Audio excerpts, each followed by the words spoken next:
All right. Yeah. All right. So we are live. I think we should be. It'll show up in We are live.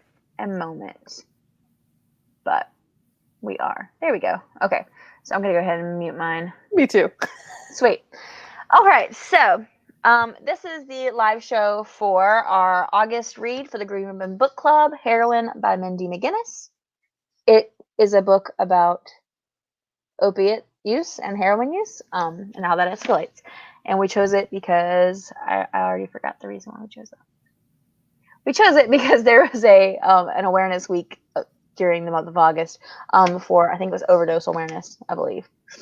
So that's why we chose this. And there's a huge, opioid epidemic in the U.S. So, and before we jump into that live show, I also wanted to say that our September book is going to be Dear Evan Hansen by Val Emick with Stephen Levinson, Benj Pasek, Justin Paul, the creators of the show. So that'll be our book for Suicide Prevention Month, which is September.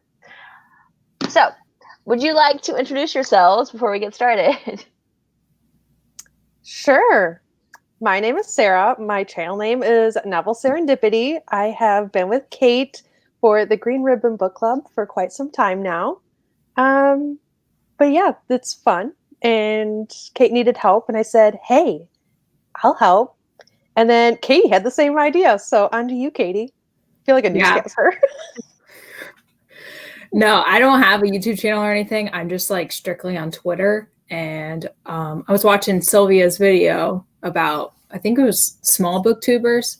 Mm-hmm. And I was like, oh, a book club about mental illness. Like I think a lot about mental illness, and supposedly my brother might have had a mental illness problem before he passed away that we didn't know about. So it's something that I find personal, but not at the same time. So I was like, I'll join the book club. Like, if you need help, I'm not doing anything. So. And we so I appreciate both of you so much, because I was kind of drowning in this book club a little bit. So it's nice to have some help. And I really appreciate Sarah being willing to do these sprints, and Katie being willing to kind of expand us into some, articles and TED Talks and Goodreads, and trying to involve some other aspects of things. I think as booktubers, sometimes it's hard to look past like the other outlets that we can use besides just booktube. So it's nice to kind of have those resources. But yeah, so for those that may be watching this after it's aired or anything like that, the Green Ribbon Book Club is a book club all about reading books that have mental illness or mental health representation, or that discuss those topics. Every month we have a specific read, and we are now sharing different information, articles, TED Talks. We also have reading sprints. We also have a Goodreads book club on there as well for discussions and things. So, but there's that. I guess we should just get into talking about the book now that I've stalled long enough. But first things first, I just want to know, what were everyone's sort of thoughts just going into the book? What were your expectations? I don't usually read this genre, so I didn't really have any expectations whatsoever. I read a lot of fantasy, and I feel like the non-fantasy that I do read, I actually get from this book club. So I didn't have any expectations going into it. So here we are. I read her last book, The Female of the Species, and I hated that book. It was they had some romance thrown in there that didn't need to be thrown in there, and I get that it was on rape culture, so it's supposed to be promoting rape, like non-rape culture and stuff like that. And I'm like reading it, I'm like, she's just killing people just to kill people. Like, I don't understand. So I was like going to this book like hesitant. I'm like, if she throws a romance in here, I'm just gonna burn it. Like. There's no good when she throws in romances that just like don't apply to it. But that was the only book I read from Mindy McGinnis besides the one we read now. So I have never read anything by Mindy McGinnis before. I'm kind of similar to Sarah. The majority of my books are fantasy and science fiction, and I do read some like biographies and nonfiction as well. But the majority of my like contemporary fiction, if it's not like spy novels, it's going to be like mental health representation, or something that's like socially relevant. But I honestly, I've I've read maybe like one series that actually even touched on this topic, and it was the Ellen Hopkins series. I don't know which one was first. If it was Burned first. It was like Burned, Crank, Glass. Yes. Like those. I remember reading those in middle school and being like, oh my gosh, drugs. And then also having no idea what any of the things were that they were talking about. So like coming into this one with more knowledge on substance use, it was a little bit of a different experience. I mean, I work with the majority, about 70%, I think, of my patients I have a substance abuse or substance use sort of co-occurring diagnosis, because I work with an inpatient psychiatric hospital. Mm-hmm. But also in my family, I've had, someone pass away from, issues related to addiction. I've had people arrested for issues related to addiction. That's been something that's been in my family before. So it's something that is sort of close to home, kind of like Katie was mentioning earlier, but not like so close where it's something that I'm specifically experiencing, but I've seen it and I've seen its effect on people.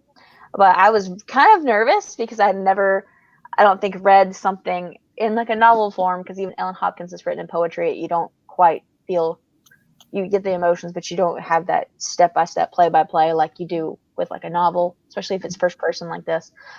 So I was kind of nervous to read it.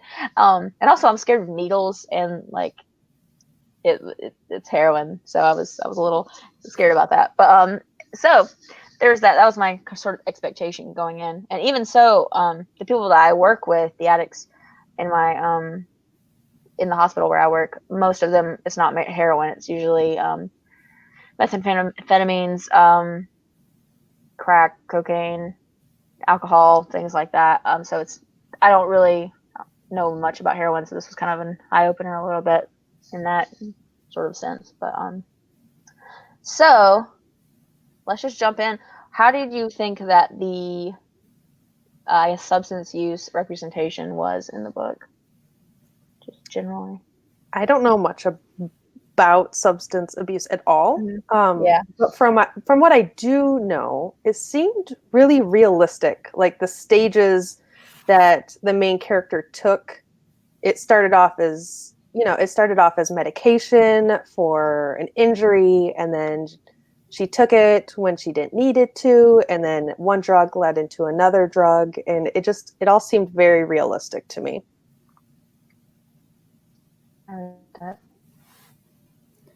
So when I was looking up a few articles by Mindy McGinnis on her book, but there's like not that many. She didn't do like any interviews or anything like that. But the one was like 5 questions. And she was really, in that article, she was trying to get to the point that she went and she talked to these people at clinics, and she went and just tried to meet with people to relate as much as possible. And the best compliment that she could have gotten for this book is that it's how I felt when I was in an addiction. I think overall it was done really well. And the book was set in Ohio. I was like, Ohio, like I know all the places that they were talking about, like Westerville. I've been over there for doctor's appointments and stuff like that. So, and in this area of the, I don't know, middle, not quite middle United States, but like a little bit off towards the east, they have a huge problem with heroin overdoses. In I think 4 of the states in this area, they're the leading top 4. So it was just crazy to see that in this book, that's the area that she picked. And then also the pacing throughout the story, I thought was done really well. I don't know if she was intentionally doing it, but it was progressively getting faster. So things were progressively getting out of control while you're reading through it. And then you get to the end, there's like chapter, I think it's 38, 39, there's like a separation. So like you feel like you're out of body experience. It was like weird to read. And so I think that it did well in pacing. I think it did well in just overall what a person would go through when they have been prescribed a drug like Oxycontin, stuff like that, from a doctor, and then progress to or graduating to heroin. I absolutely agree. I that's something I noticed as well, was that pacing is how I was talking before the show about how my tabs are color coded, and my purple ones though are every time I felt like she went a step further with the substance use or with the addiction, like it kind of became more intense. And I noticed just like looking at it, I can see like from the beginning, the purple tabs are a little bit farther apart, and then they get closer and closer and closer together. And the steps that are being taken are so much larger as it gets towards that end too. And I thought that was really scary, because it seems like she went from having a good bit of control and awareness of these decisions to just kind of feeling like there wasn't really a choice in what she was doing. And that was something that was interesting to me, is the pacing as well.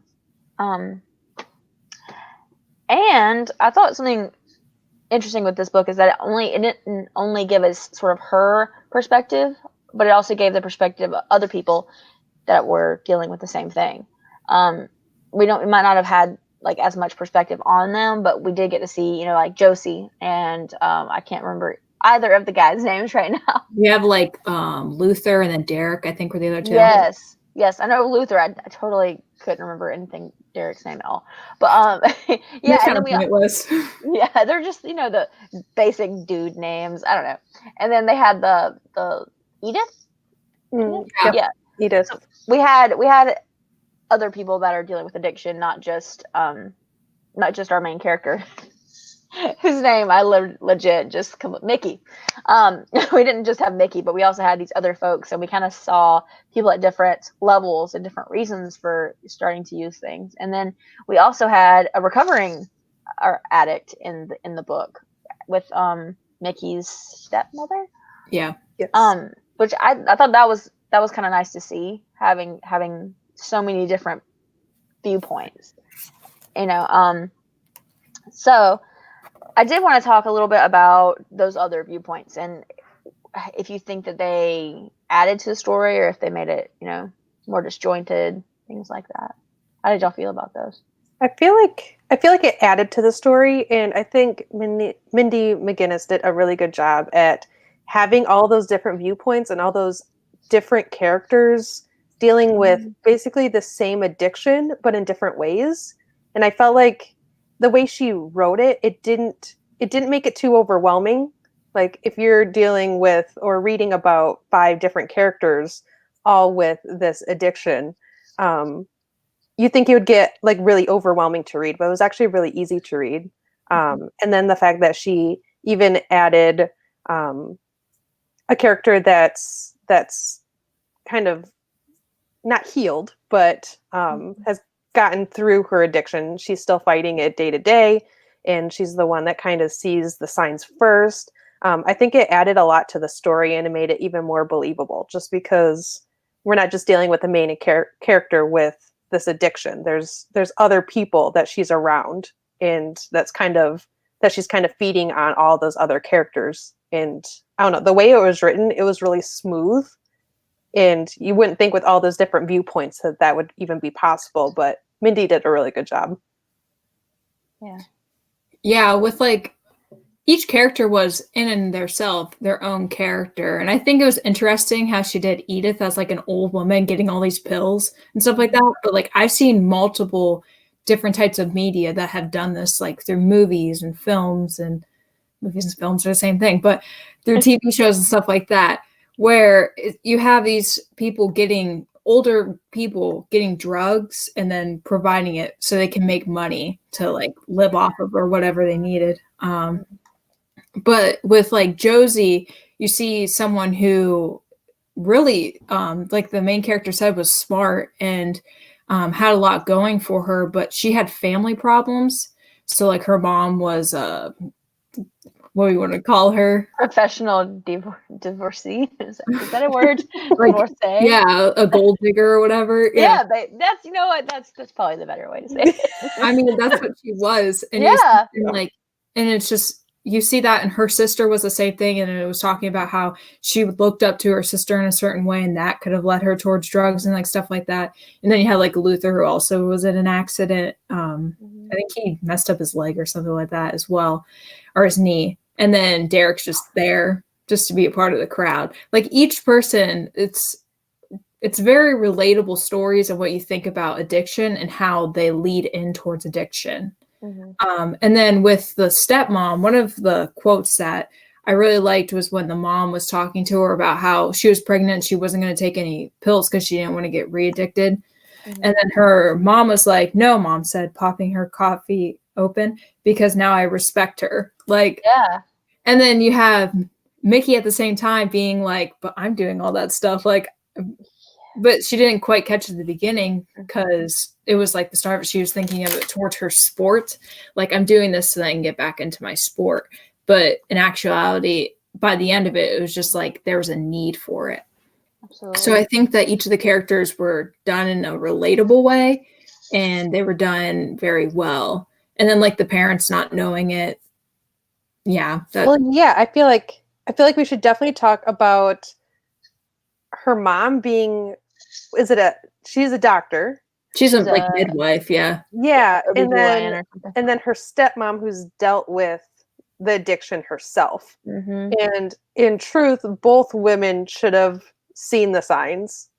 The stepmother definitely did, but I think the mother did, but I think it'd be really important to talk about her denial.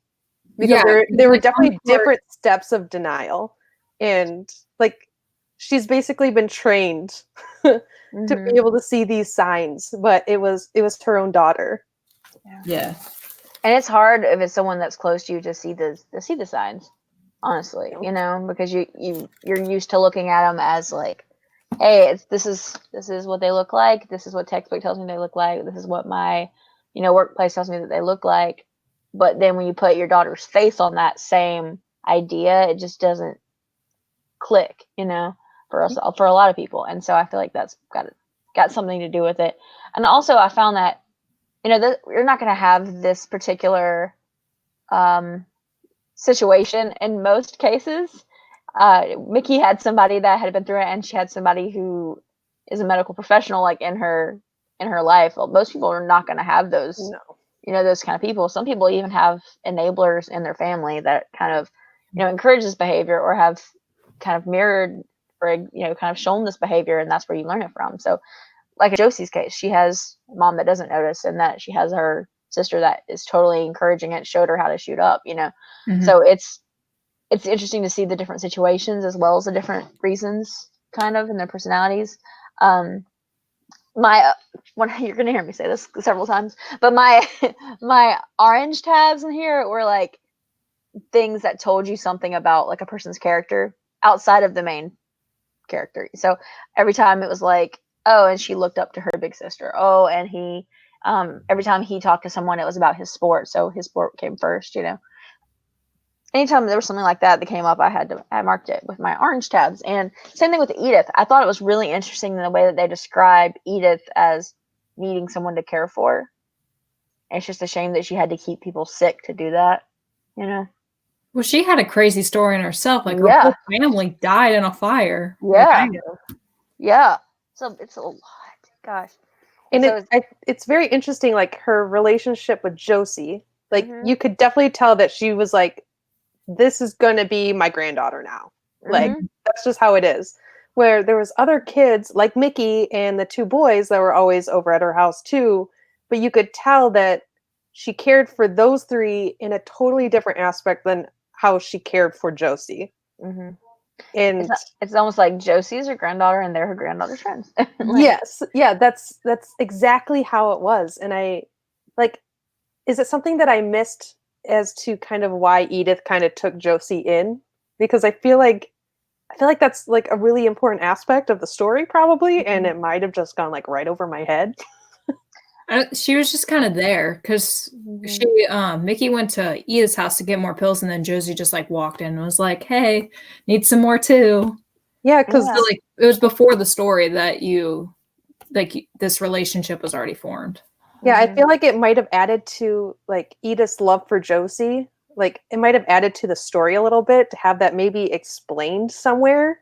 Just because like you could tell that Edith cared for Josie way more than like any other human alive. But like you never found out why.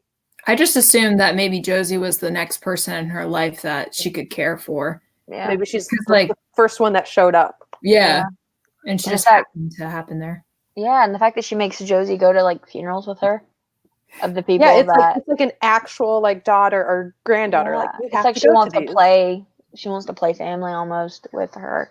And I was expecting Edith to turn out to be differently. Like, I know she's manipulating them in one way by, putting on this grandmother thing, but in my mind, I was like thinking that she's going to be like the witch and, what's the fairy tale with the brother and the sister, Hansel and Gretel, whatever. I thought that she was going to end up like, like that witch, like she has the gingerbread house and she's giving them all these candies, and once they get in, she's going to cook them into a pie. I thought it was going to be that kind of personality shift at some point, and you didn't see it until like very later, and it wasn't like she had bad intentions the entire time. She was just hurting a lot. Mhm. And so that was interesting to me, that she ended up she's not a terrible person. She was suffering just as much as everybody else was. But then you also had the shady guy later, but Yeah. the shady dealers as well. But I think it gives insight though into like expectations, because with addiction, it's classified as a mental illness in the DSM just as much as any other mental illness is, but it comes with this whole moral baggage that a lot of stigma. Yeah, and like all mental illness has stigma, but addiction has this extra thing where people It's a sense of like choice, like you chose this life, so you should get what you get. Absolutely. Which again is that fair? Because what's her face? The friend, Carolina. I should know that. I live in South Carolina. But Carolina took the same thing and she was able to stop. And so it comes back to that, what makes one person able to stop and one person not able to stop. And that's like the TED Talk that Katie posted. I can't remember the title of that one. It's Everything You Think You Know About Addiction Is Wrong by Johann Hare. Look at you being ready. Yes, definitely. I loved that TED Talk, and I was actually talking to some of my like coworkers about it throughout the week after I listened to it, because I was driving while I was listening to it, so I didn't watch it. But I was talking to them about it, and it made me kind of read the book with that perspective, because for those that didn't see it, if someone's watching this afterwards, it very much compared, someone that's able to move on from using the substance as, they have connections in their world around them. They have interests and they have entertainment. They have these meaningful relationships. And then, people that do, or that do kind of develop an addiction, they usually lack those other kind of stimulations in their environment. But these tests were done with rats that kind of showed that. And so I was kind of looking for in the book, like, those connections. So she had kind of a difficult sort of view of her family. She was adopted, so she didn't feel like she was super connected with her mom and dad that, raised her. She also didn't feel super connected with her stepmom. She only felt connection with her sport, and she built her whole identity around it. So when that was threatened, she kind of became dependent on something else to, support that view of herself.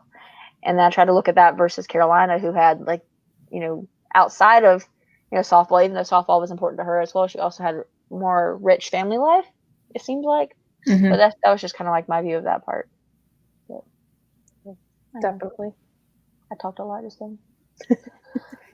But yeah, with like Carolina on the opposite side, because you have the two of them, and they're not completely opposite, but like, right, Mickey was only about softball. You read through the whole book, she's only about softball, and it's sad how it ends. It's just like I was so sad. I was like crying. I was like, why? I was really upset. But with Carolina, she had a boyfriend. Nikki didn't have that. She had her family. Her family, I think, her mom made her stop. And I think that, because at the end she asked her, like, why did you get addicted to this and I didn't? And I was like, well, it's probably because you had someone in your life who stopped you. And her mom didn't know that she was getting drugs from Edith. I mean, also the timing of just her meeting Edith right outside the doctor's office. I mean, she already had a sense that she was addicted, because she was taking more than what she was prescribed to take, so then she could heal her hip in time. But it was just the timing of it also played into that. into why did this happen to you? And I think we ask that question a lot, is why did this happen to you? And we have so many things that could actually be the causes of it. But a large one is the connections thing. And in that video, he also talks about Brazil or Portugal. Portugal is the only country who has completely decriminalized all drugs. And what they've done is they've done restrictions on receiving those drugs. But you also have Switzerland and Netherlands, who they have, like, if you're a heroin addict, you can go to this clinic, see if you apply, so then you can get kind of loosened off the drug. Mm-hmm. She does this at the end of the book. She goes to one of those clinics to try to Methadone clinic drug, but it still maintains not like a straight cutoff. And I Mhm. think that we're just like, oh, you can just stop. And these people in their minds are like, we can't stop. Like, so there's a video on the Goodreads. It's the stigma of addiction. And in his mind, he really, to get off the drugs, he has to mentally prepare himself. He reads this quote in prison or something like that. I mean, he has the best mental attitude I've seen of someone trying to recover from it. So like, he could recover better, but a lot of these people, they don't get told how to recover from these types of drugs. They don't get told how to keep moving forward. And I think that was what played a lot with Johan. Was he was like, you need people in your life to keep moving forward. In Portugal, they have a program to where the money, instead of being used for drugs, they're being used for going into helping people start small businesses. Wow, that's really awesome, actually. Yeah. Actually, like that's because like here we do have like methadone clinics. Mm-hmm. At least in South Carolina, because I've had patients that are addicted to methadone later, but those things do exist that are resources as long as they're done in the correct way and in a safe way. And I think it's amazing that there are places where it's provided like as almost like a right of Yeah, like citizens if it's you're like you go able. to the doctor and you get like Yeah. healed. It's like prescribed. Yeah. But it's crazy because the UN has collectively decided on this being the way we should do things. We need to decriminalize drugs. It's just a majority of the countries we've gone through, he said, like 100 years of criminalizing them. And we had in the United States, you had prohibition. We saw prohibition didn't work, but we still maintain this type of system. Yeah. And we've seen it work too with these people. Like, but the prison system is very gives us a lot of money, and it seems like that's usually what it always comes down to with the prison system. With a lot of things, that's why you have people that are in prison for having marijuana, and then they get 20 years or something. It's not, and then what they did with a lot of the reason why a lot of the African Americans were put in prison is because the type of drugs that different sentences that they were doing drugs. So crack cocaine is cheaper than what regular cocaine is. So a lot of the African Americans were using crack cocaine. So like, you know what? You know how we can imprison them? Yeah. We're gonna so they were like, it's a whole like systemic thing. Which no, we have a very broken system. Yeah. Like, it's very broken. Yeah. And I think it all becomes a very vicious cycle with the drug epidemic and then the prison system, and basically it's just a vicious cycle that at least us as a country can't seem to get out of at all. Yeah, I absolutely agree. And you have these people that fall into addiction, and for however many reasons, and people that are have less financial resources, they can't always have these resources that help them get off of these substances, and then they also might not have as many connections in their life because they might not be as well off, and then they get hooked on something, they get arrested for it. If they've had a family, their family goes through the similar thing. They have a dad that's in, or her mom that's in prison for this thing, and then so they might fall back into it, and you're right, it kind of ends up being kind of a cycle, but it sucks, it really does. So I also had in here, let's see, let me look at my different colors here real quick. So my blue tabs, those were my anytime that she made a statement or a thought that was either in denial or was like another cognitive distortion. So basically just thinking patterns that are not based on any real facts or anything. And so every time she had something like that, I kind of marked it. So like her, page 3, she says, I'm not an addict. And I know that's during, I think that's the prologue. That's the prologue. And it's like, even after reading the prologue and knowing what's going to happen, I was still like, but maybe it's not. Right? I was like, oh my God, who are they? Maybe it's not. And so I definitely, like, when it got to that chapter, because it skipped, it's almost like the prologue was a chapter that they just kind of took out and put it at the front. At the When front. I felt like Yeah. it's what got you interested, because it Yeah. I think it goes back to the pacing of the story, Mm-hmm. because the beginning is slower, but Yeah. then Mindy gives you that prologue, and then you're like, Tell me okay, where it's going to go. stuff's gonna go down, and Mm-hmm. I'm gonna stay interested to do that. But with your, did you say blue tabs? Yeah. Okay, with your blue tabs, I think that, like, her reasoning goes along with the pacing, because Mm-hmm. it starts off with, I'm doing it for the pain, and that's what the drugs are meant for. And then I'm doing it so I can sleep, so I can practice the next day. And then I'm doing it for this, and then I'm doing this so I don't let down my mom, because she's doing all this for me, and I'm doing this so my parents, like, don't have to worry about me. And then it kept progressing with the pacing of the story. Yes. And as she went on through being addicted to the drugs that were actually given to her, like legally, to her switch over to heroin, I felt like it was all just very well timed in the book, to where the pacing started getting more intense, and so did Mickey's reasoning for taking the drugs and trying new drugs.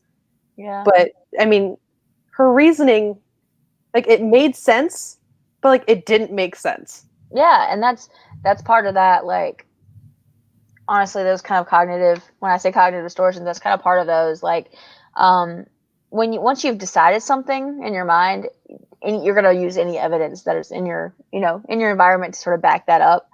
Oh, Leah's here. Hi, Leah. But you're going to use any evidence in your environment to back it up. And there's something called magical thinking. Yeah, magical thinking. And that's kind of thinking that this unrelated action is going to impact this unrelated outcome, almost. Kind of like when you think of, like, good luck things. Like, if I wear this specific jersey and I don't wash it the whole season, it's going to make my team play better. That's like a really non-harmful, version of magical thinking. And that's kind of like her thinking, if I just keep up appearances and, I'm going to school and I'm doing this and I'm doing that, that means that I'm not an addict.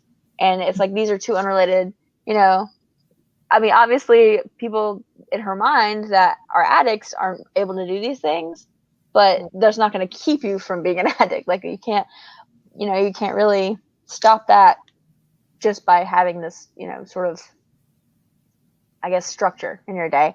But back to the prologue thing, because I didn't really think of that. It sort of has that really intense side by side almost, because with the pacing, you're constantly going with her on this journey, but you don't really. Once you get to this part where she's using heroin, she's going to the seedy back alley to get it because she's desperate at that point. You've expected it at that point because you've been with her as it progresses, but at the beginning, you don't really think about. It's hard to kind of Like, remember that same person. where the book's going to end. Yeah. Like, Mindy tells you how it ends. Yeah. But then you meet Mickey as a character, as her just being a regular high school girl, and you're like, this doesn't seem right. But like, how then did that happen? you're taken through this journey, and then by like 70 to 80% of the way through the book, you can start seeing how she ended up where she ended up. Mm-hmm. And Absolutely. it was, I mean, it's a really sad story, and she didn't glorify it at all, which sometimes when authors use any sort of mental health, like, issue in a book, sometimes it's kind of like romanticized. But this is not. Like, her peak addiction was embarrassing for her to no end. Yeah. And that's just, and then like the ending of the book was traumatizing, not only for like Mickey herself, but her future. And like it really gave you a view of kind of what happens to people. Yeah. And I think it was nice to see that it seemed really realistic. Yeah, and that's one thing. Earlier I was talking about Ellen Hopkins. As much as I love Ellen Hopkins, like the books, because they're such quick reads and they're poetic, I feel like sometimes they do have a tendency to romanticize situations. Um, just like the substance use, and in some of her other books, she does it as well. And I think this definitely didn't do it. She's talked about being constipated because of the substances she's using. Like, she's definitely not romanticizing it. She talked about that she considered using a drug that she'd peed on just to cover it up. Like, you're right. She's not Like even trying. she's in a porta potty while her entire team, Yeah, she has to like, she's puking her guts out on the side of the road, puking her guts out in a porta potty, like going through hell. going through hell. And like as much as it's heartbreaking, it was still really good to see the realistic aspect of addiction. I agree, because I feel like I try not to say it's too strong of opinions about some things, but like we turn on the radio, there's so many mentions of any type of substance use. You turn on, this is just my observation. A lot of times every other country song talks about like drinking. I feel like every other country song, and then like your top 40s, you have a lot of talking about drinking, you have a lot of talking about Percocet, Molly, Xanny, all the stuff, but we also talk about, we have this epidemic, but then you can't really listen to the radio very long without hearing it in one of your favorite songs. And it kind of, it's interesting how our pop culture does romanticize it, even outside of like books about it. It's just like made to where it's normal. It feels normal to talk about it, but then when you see someone using it, it's like, it's terrible. Yeah. Let me see. Were there any specific things that you didn't like about the book? Anything? There were a couple of points where I was like, was she in high school? Oh, so like with the Bellas. I was sitting there thinking in my mind, I'm like, okay, Twilight came out in 2005. Okay. So the age that the Bellas could be is between 14 or under. So they would have been a freshman. So I'm like, there's no way that these Bellas would have been with her that purr based upon the Twilight. I'm like sitting there, I'm like trying to do math in my head, like the equation things around me. I'm like, this isn't right. And then like I didn't even think about that. Yeah, me neither. That was like the first thing I thought of. I'm like, wait a second, because I thought Twilight came out in like 2010 or something like that. But like even the hype around it, it wouldn't have been around 2005, so they would have been like much younger. Yeah. And like my grandma, she's a teacher. She's like, oh yeah, we have a bunch of Bellas this year. I'm like, that makes sense because you're a 5th grade teacher. Oh, so them being high schoolers, seniors, just doesn't make sense. So like, wow. And then like certain things, it was like that, where it's like the one girl was reading to her instead of like spark noting the book. I'm like, okay, in high school you spark note books. Like, come on. Yeah. You don't read. Spark notes is the best. I do agree. I love how we're readers and we're like, you don't read. You don't read. You're not realistic. You don't read. No, I mean, as a reader, I spark noted the majority of the books I was assigned in school because I just couldn't read things I was interested in. I Wikipedia'd them all. So yeah. Like, I would guess. I don't think I've ever read a classic that a teacher has told me to read. My senior year, I tried to read them, and then like one of the books I completely just didn't read. I was like, no, didn't read a single page. I was like, here you we'll go. get through this. I tried so hard. The only ones I read were like Frankenstein and Slaughterhouse 5. Those were the only ones. And Macbeth. I loved those 3. Everything else, I was like, nah, I tried. Can't. But Leah's over here reading all her books in high school. Right. There she goes. I read all of them because I'm an erotic goody two-shoes. And then she was reading Lord of the Flies in her senior year class. I'm like, I tried. I've read it since then, but like I still don't like it. Because like we read it as freshmen. I know a couple people who read it as like 8th graders. I was like, you're reading it as like a senior? Like I went to like private school until 4th grade, and we read Great Expectations in 2nd grade. And then we read it again in my like high school level class that I took in middle school. And I was like, I know this story. Why do I know this story? I was like, first I learned about it in Wishbone, and then second I learned about it in 2nd grade. And it was like I feel like I shouldn't have read that in 2nd grade. we had to But, read The you know. K 3 years in a row by Scott Odell. Because they're like, The oh, what? this grade, The K. Oh. 3 years in a row. Because they're like, oh, it's a 5th grade book. No, it's a 6th grade book. No, it's a 7th grade book. I'm like, no, please stop making us read this. Like, what is it then? But one of the back to the book. One of the things that actually I have a couple of my pink stickies. I don't like the color pink, so I always use it for the things I don't like. But some of the things that I noted, and these are actually ones I wrote on because I was trying to figure it out. Actually, that wasn't a negative thing, but when she was calling her walker Helen, it took me a long time to remember that Helen was the walker's name. I don't know if y'all remember that. Like she like the walker that she used right after her accident had like a sticker. Isn't it because it had a sticker that had Helen, who was the previous owner of the walker? Yes. Okay. But she called the walker Helen. It was so weird later on when it was like, oh, we're actually getting pills from her. Yeah. It's like, and it was weird. And that's actually, I feel like, the first little bit of like her humanity not being completely there, because she was just like, oh, you're getting pills from her now. And she just kind of like dismissed it, when before it seemed like she put like a lot of emphasis. She had a name, she had a this, you know. But that was one of my pink slips. The others were have you ever seen like the one-man shows or the parodies of the one-man show when there's a guy and he's like, yeah, and then I was, walking down the street I was born on, and then it goes into this whole tangent of this guy named Marty that lived, across the street or something. Yes. Like at one point the writing felt like that to me.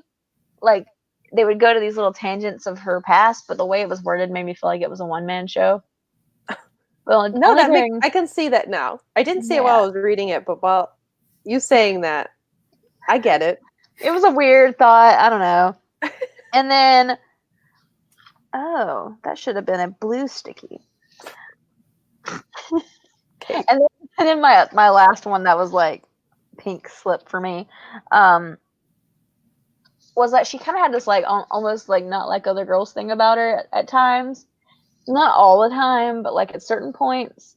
But I couldn't decide if it bothered me or not, because I feel like I was a softball player, so yeah, like a lot of people. Yeah, I was like, I don't know if that bothers me or not, because I felt like I was that way when I was in high school too, because I was on the drum line, and so like I feel sort of.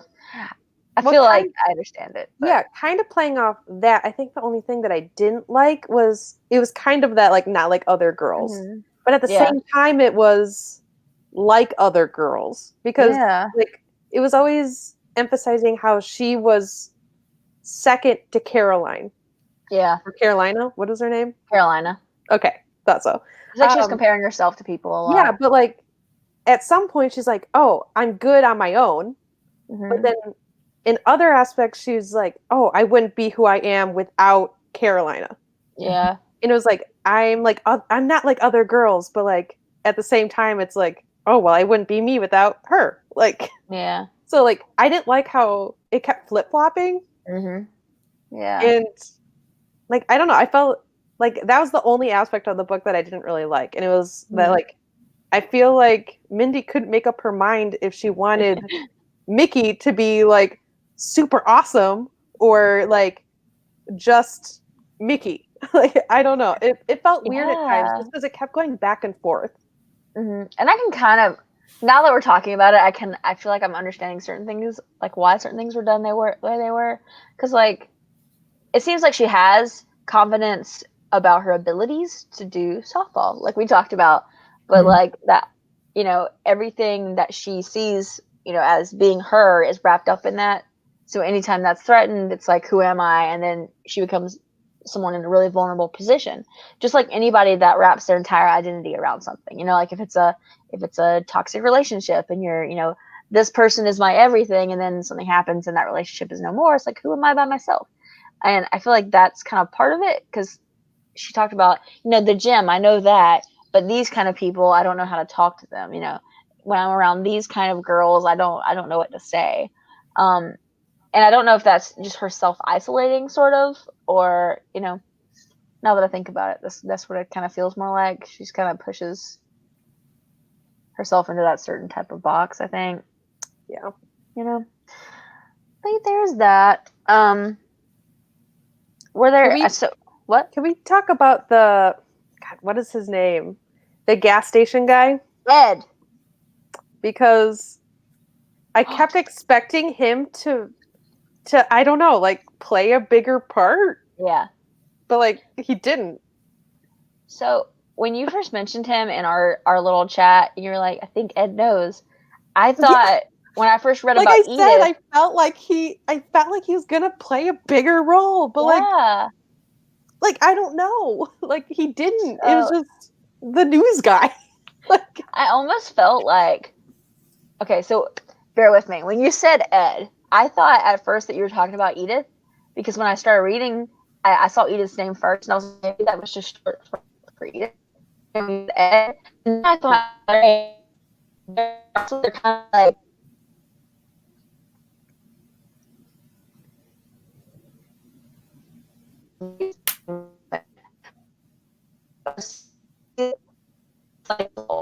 I had this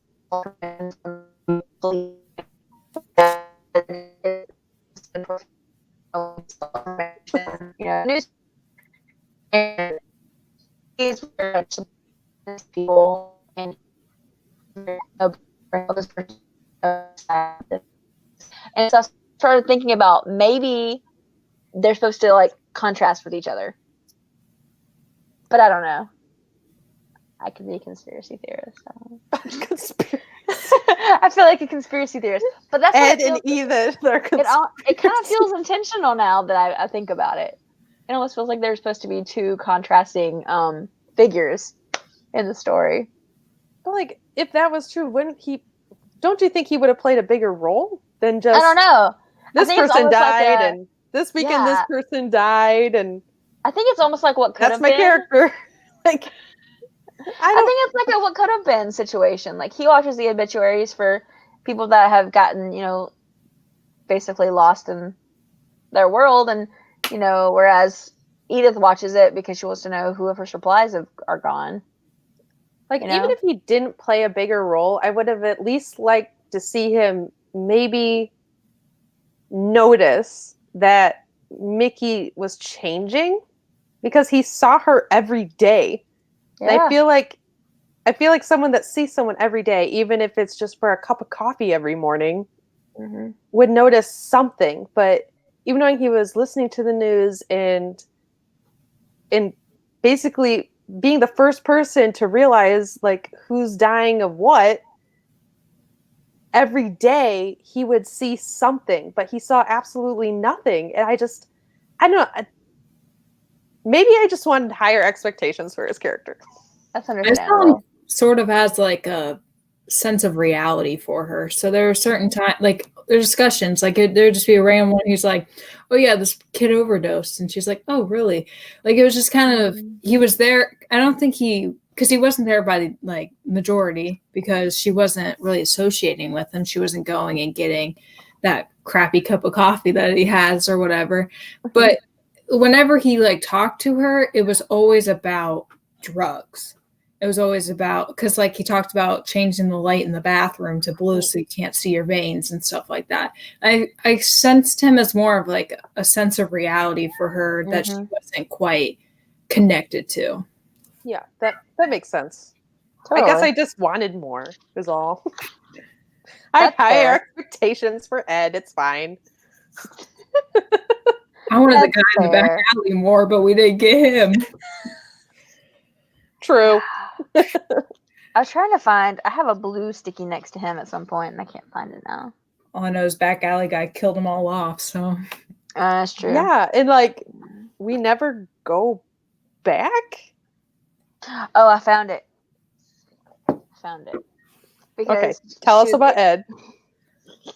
So it was after he had talked about Heather, which was someone who had overdosed, and they found in obituaries.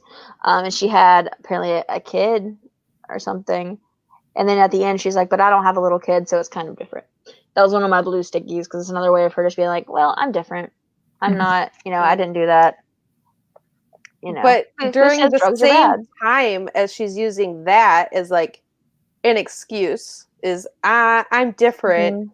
She's Yep. still using the excuse to take drugs as, but my mom. I don't want to disappoint my Yeah. mom. I don't want to break my mom's heart more than my dad has. But at the same time, she's listening to Ed tell her about all these people Mhm. and the people they're leaving behind, but she's different. Mhm. I agree. Now I'm just like looking at all my denial stickies. It's just like There was a lot of denial. there And were. it escalated real quick. Yeah. Okay. So I'm not an addict. That's the prologue. But then I just said, I grit my teeth and I take the next step. That one probably shouldn't have been. That should have been a different color. And then my next one is the no. I tell myself I'm not like that. And then we just have another. Like it's just one after the other. More denial. Like what was this one? I have so many. Huh. Oh, that should have been purple. Anyway, so there's a lot of denial, is what I'm trying to say here. There's quite a bit of denial. But what are some of your favorite quotes? Do you have any favorite quotes? Well, Yeah. my note word doc is MIA, so Oh, that's true. you guys can go. I have a couple. There wasn't a lot. It was just like random things, but like Yeah. when she was talking to her coach the first time, and it says one of her coach's favorite sayings is scar tissue is always stronger than skin, and anybody who makes it to 20 without a mark on them isn't trying hard enough. Oh, I love that. I forgot to mark that. I love that one though. Because I always just see scars as like a sense of relating to what the person has been through. Mm-hmm. So I was like, yeah, how did you read my mind? Like, I love that. I really do love that. And I feel like that quote could be taken with like physical scar tissue and like emotional, mental, emotional scar tissue as well. yeah. Oh, absolutely. Absolutely. So that one I feel like you should really read between the lines. I mean, you could read actual lines, like the actual words, but like I think a lot of like those more sophisticated quotes like that, I think if you read between the lines as well, I think it also adds to the story. Mm-hmm. And there's a part where they're talking about like with Jadine, and it says, I can't help but notice a little bit of Jadine in her tone, like talking to her sister over the weekend might have rubbed off on her, which definitely I've had where it's like, so I have an older sister, so like they'll be like, oh, you're so much like your older sister in this like one area, and it's like sad for her because like Jadine was kind of not very good, Not great. yeah, she was getting her hooked up on heroin, like, yeah. and then after that, she was being authoritative to the group. She's like, this is what we're going to do.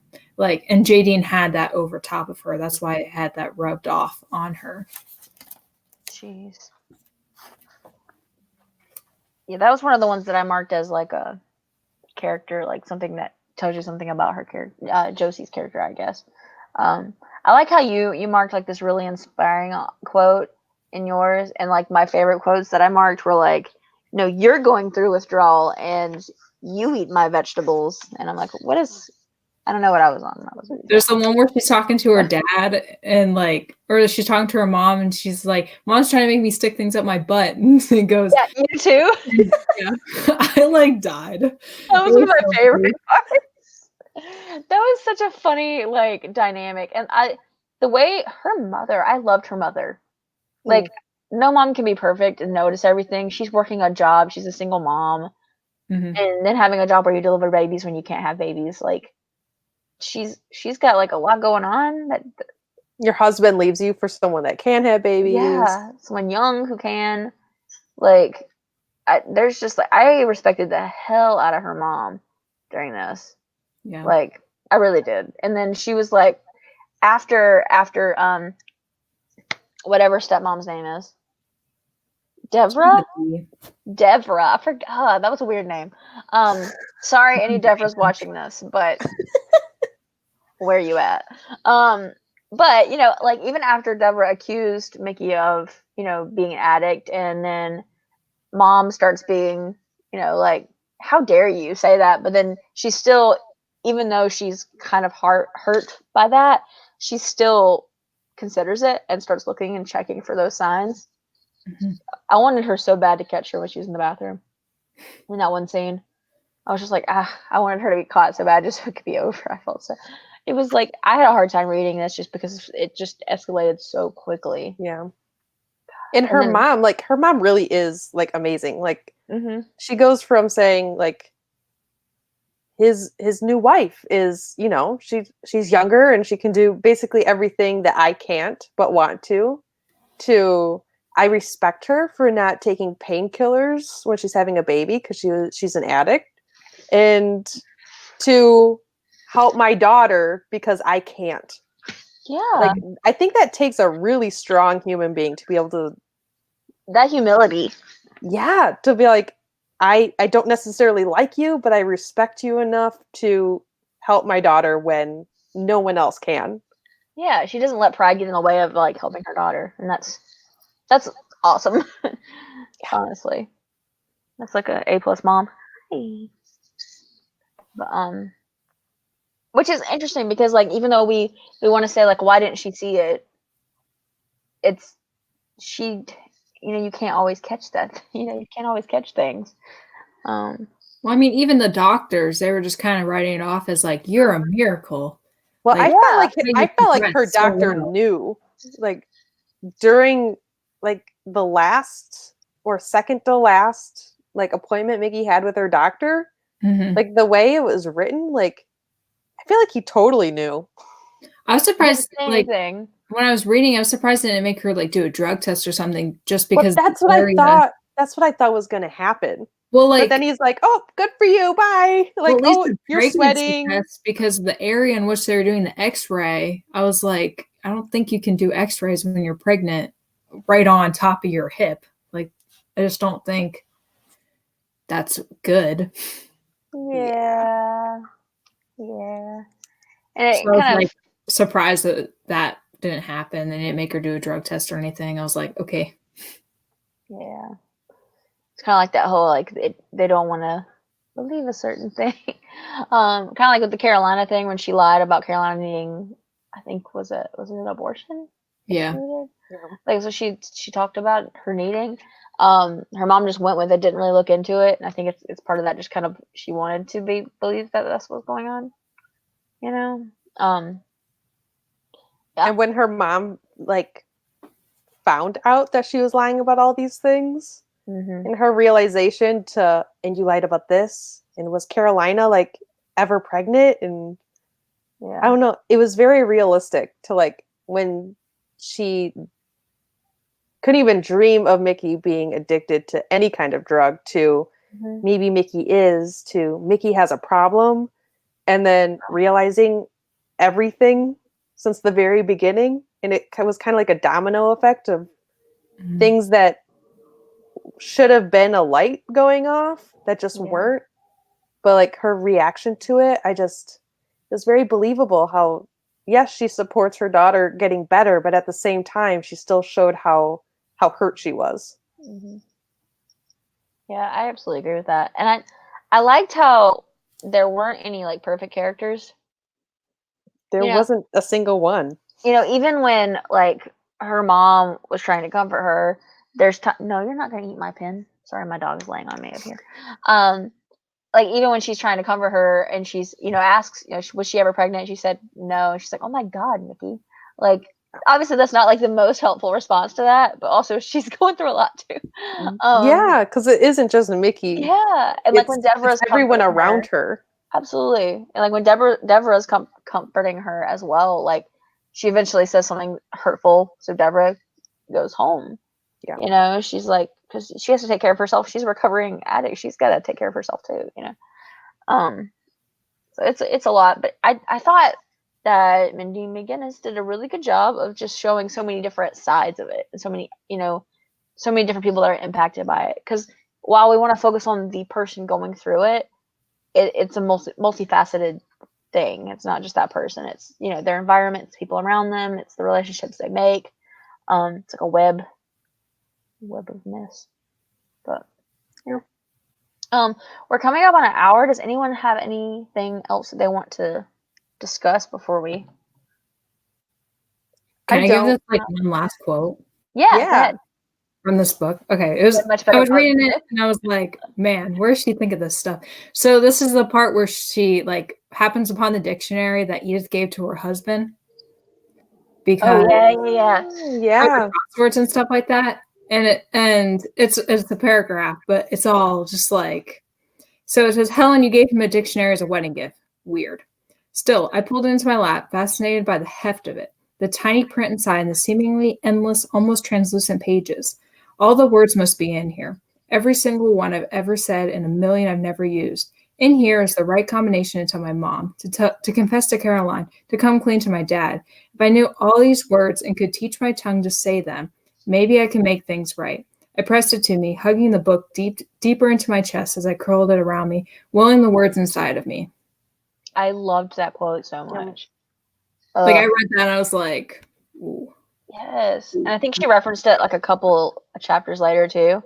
She kind of referenced the dictionary again. And I really did love that part. It's so random, like, to think of, but that's totally something that you would find in these people's houses, you know? But yeah, no, I really liked that quote. It was just crazy, the introspection that she had at that moment. Yeah. How she was like, finally I could get it all off. And it was based upon this dictionary. Like, it was just, I was like, oh man. And that, it's like the way she communicated that desperation too was just, it is almost like a window in because that addiction kind of dominated everything, and having I really, you know, really cares. Oh, okay.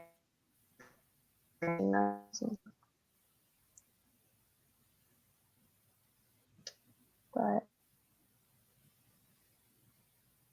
I feel like,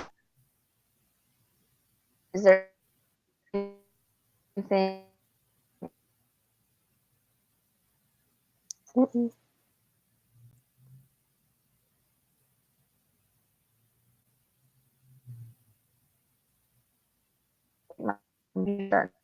Backed up.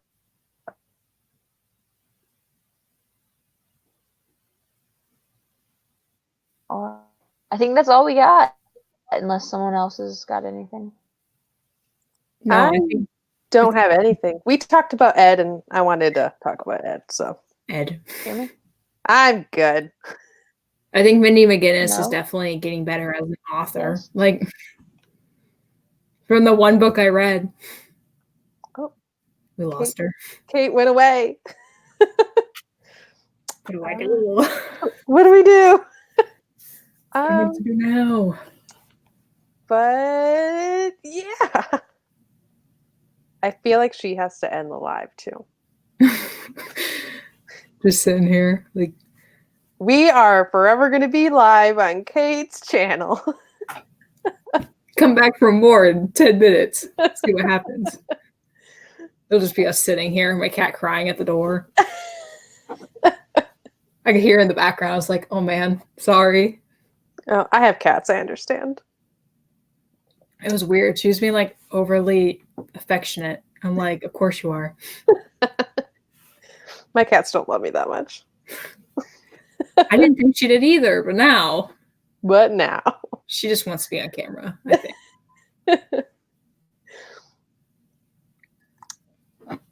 Okay. I don't know how to like unlive us. There's a leave studio. We can just leave the studio, see what happens. Okay, well, thanks for coming to Kate's channel. She disappeared Find me on Twitter and we will put together an Area 51 search party to go and find her. But yeah, this is me leaving the studio. Goodbye.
I've returned.